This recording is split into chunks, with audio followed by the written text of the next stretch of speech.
wabarakatuh. Baik lagi di Yaya Edu Jemis.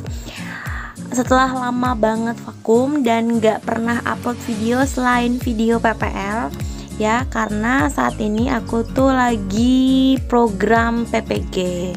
Jadi itu loh, kuliah. Pokoknya di sini kita belajar terus dapat sertifikat, intinya sih begitu. Jadi lama banget nggak nyentuh YouTube, dan baru-baru ini nyentuh kembali YouTube karena ada tugas PPL ya, alhamdulillah sih. Jadi itu membuat semangatku bangkit lagi gitu untuk upload video buat teman-teman semua. Oke, langsung aja. Jadi kali ini tuh aku pengen berbagi tentang materi yang aku dapat pas PPG ya, meskipun saat ini nih belum selesai ya. Jadi ada yang namanya tahap persiapan UKIN sama UP pas video ini aku buat. Nah, jadi teman-teman yang ngajar di kurikulum Merdeka, aku sangat menarik banget dengan pembelajaran terdiferensiasi.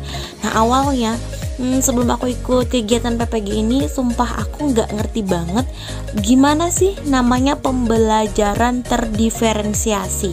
Jadi aku tuh mikir siswa itu dikasih materi awalnya nih ya, sebelum aku tahu. Aku awalnya tuh mikir bahwa pembelajaran terdiferensiasi itu siswa dikasihkan materi yang beda-beda. Jadi aku pernah buat gitu ya, entah aku ini yang kurang literasi atau gimana. Jadi itu pada saat itu aku pernah uji coba ke satu kelas. Jadi satu kelas itu aku buat materinya beda-beda. Itu tergantung dari kesukaan mereka. Jadi itu tuh kelas, misalnya kelompok 1 tuh bab 1, kelompok 2 bab 2, kelompok 3 bab 3, dan seterusnya. Dan endingnya itu sebenarnya membuat aku sendiri pusing sebagai guru, gimana caranya dong evaluasi dan lain-lainnya, itu membingungkan.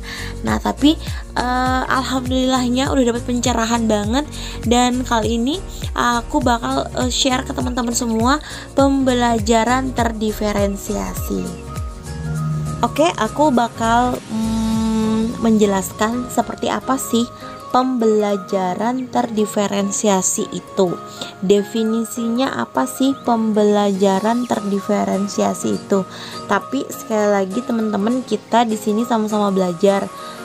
Mungkin teman-teman yang di luar sana lebih tahu tentang pembelajaran ini karena di kurikulum Merdeka pembelajaran terdiferensiasi itu sangat digadang-gadang gitu. Nah, di sini jadi definisi dari pembelajaran terdiferensiasi itu apa? Jadi diferensiasi itu adalah suatu pendekatan sistematis untuk merancang kurikulum dan instruksi pembelajaran bagi siswa yang beragam kemampuannya, minat serta kebutuhan belajarnya. Nah, jadi di sini tuh lebih merancang siswa yang beraneka ragam yang ada di dalam kelas. Nah, tentunya kan di dalam kelas tuh emang beda-beda semua sih kemampuan siswa. Kemudian seperti apa sih sistematikanya? Jadi di sini tuh di kurikulum Merdeka Belajar itu, jadi siswa itu kayaknya harus lebih amat sangat aktif gitu maksudnya ya, dengan menggunakan pembelajaran diferensiasi, di mana di dalam sini terdapat siswa-siswa yang berbeda dengan siswa yang dinamis gitu. Kemudian perencanaan pembelajaran diferensiasi. Nah, yang pertama kita harus mempelajari kurikulumnya, mengkaji kurikulumnya. Kemudian merancang penerapan dan strategi untuk sekolah itu bagaimana mau menggunakan pembelajaran terdiferensiasi, menjelaskan bentuk dukungan guru dan pemenuhan kebutuhan siswa, kemudian mengkaji dan menilai pencapaian rencana sekolah secara berkala, apakah bisa melaksanakan pembelajaran ini.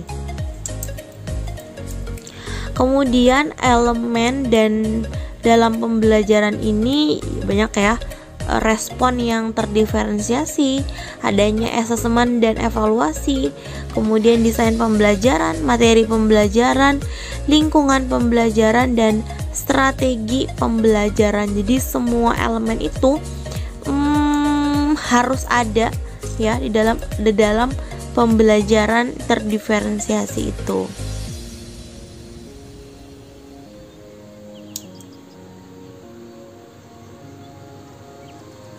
Selanjutnya adapun komponen dari pembelajaran sendiri adalah jadi komponen tuh namanya ada diferensiasi isi, diferensiasi proses, dan diferensiasi produk.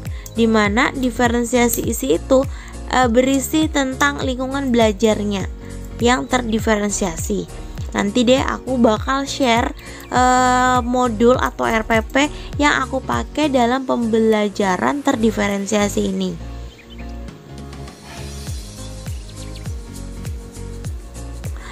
Yang pertama harus kita lakukan sebelum kita melaksanakan pembelajaran terdiferensiasi. Jadi pertama kali itu kita harus mengenali kemampuan siswa. Jadi kita harus melakukan kalau itu dibilangnya itu adalah tes awal gitu loh, diagnostik non kognitif dulu, dimana di sana kesiapan siswa, minat siswa, serta gaya belajar mereka tuh seperti apa gitu. Jadi kita sebagai guru yang pengen menerapkan dalam KBM terdiferensiasi itu, kita harus punya dulu itu ya. Jadi nggak bisa tanpa itu. Jadi itu adalah gaya belajar mereka seperti apa, kemudian preferensi mereka kayak gimana, kemudian lingkungan mereka, dan belajar lainnya. Jadi kita harus mengetahui siswa A dan siswa B ini sama, mereka sama-sama suka menggambar gitu. Misalnya siswa B dengan siswa C ini sama, mereka suka baca puisi ternyata. Nah kita kalau aku bilang sih itu wajib kita punyai ya. Jadi ini di awal-awal kita masuk di kelas 10 itu ya, fase E itu harus ada. Kemudian untuk asesmen atau penilaiannya itu ada beberapa, ada dua, yaitu asesmen untuk pembelajaran dan asesmen sebagai pembelajaran. Nah, contoh asesmen juga nanti bakal aku lampirkan di modul, nanti aku bakal share di deskripsi video ini ya. Oke, jadi itu penjelasan singkatku tentang pembelajaran diferensiasi. Aku rangkum kembali ya guys. Jadi yang pertama itu kita harus punya tabungan atau punya pengetahuan siswa kita. Karena itu banyak banget, misalnya dalam satu kelas tuh ada 30. Jadi kita tuh harus bisa mengelompokkan nih anak suka, ini anak-anak gaya belajarnya gimana, ini suka belajarnya audio, ini suka belajarnya visual, dan ini suka belajarnya kinestetik. Jadi seperti itu. Setelah itu deh baru kita mulai membuat kelompok-kelompok, dan kalau aku di sini menggunakan diferensiasi isi dan diferensiasi produk. Jadi diferensiasi isi itu dalam pembelajaran itu aku menggabungkan. Jadi siswa yang audio aku gabung ke audio, visual ke visual, dan kinestetik itu kinestetik. Nah videonya ini ada aku sematin di atas ya. Kemudian setelah aku dapat semua kelompok-kelompok itu, pemberian materi pembelajarannya juga beda-beda. Kalau dia yang audio itu aku lebih suka mereka mendengarkan. Kalau visual mereka lebih aku suruh melihat gitu. Kalau kinestetik aku langsung suruh nyoba. Nah, nanti kalian bisa lihat di video PPL aku yang ini ya. Jadi seperti itulah sederhananya pembelajaran terdiferensiasi. Nah oke, nanti penjelasan lengkapnya bakal aku kasih ya. Terima kasih udah nonton. Thanks for watching. Wassalamualaikum warahmatullahi wabarakatuh.